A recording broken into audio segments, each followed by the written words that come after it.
ஒரு நிமிஷம் கேளுங்க. நீங்கள் உங்கள் குழந்தைங்கள்கிட்ட சொல்லக்கூடிய சில பாடங்கள். நம்பர் 1, நீ இல்லை வேண்டாம் அப்படின்னா அந்த வேண்டாங்கிறதுக்கு காரணம் சொல்லியே ஆகணும்னு எப்போவுமே நீங்கள் அவசியம் இல்லைன்னு சொல்லுங்கள். 2வது, செலிப்ரேஷன். அதாவது நான் வந்து ஜெயிச்சிட்டேன், இதை நான் வந்து கொண்டாடணும் அப்படின்னா தண்ணி அடிக்கிறது, பார்ட்டிக்கு போகிறது, லேட் நைட் சுற்றுறது, இதுதான் பிறரோட சந்தோஷத்தை நீங்கள் சப்ஸ்கிரைப் பண்ணாதீங்க.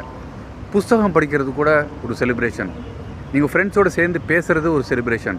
தனியாக நடக்கிறது ஒரு செலிப்ரேஷன். இயற்கையோடு இருக்கிறது செலிப்ரேஷன்.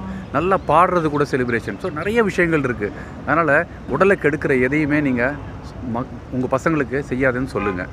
அதுக்கப்புறமா கல்யாணம் ஆகிற வயசில் வந்ததுன்னா இந்த பில்ஸ்லாம் இருக்குது இல்லையா, வீட்டு கடன்கள், வீடு மேலே வாங்கியிருக்கிறது, செலவுகள், இதெல்லாம் வந்து யார் செய்வாங்கிறது பரஸ்பரம் பேசிக்கிட்டோம். அதுக்கப்புறம் பண்ணிட்டோம்.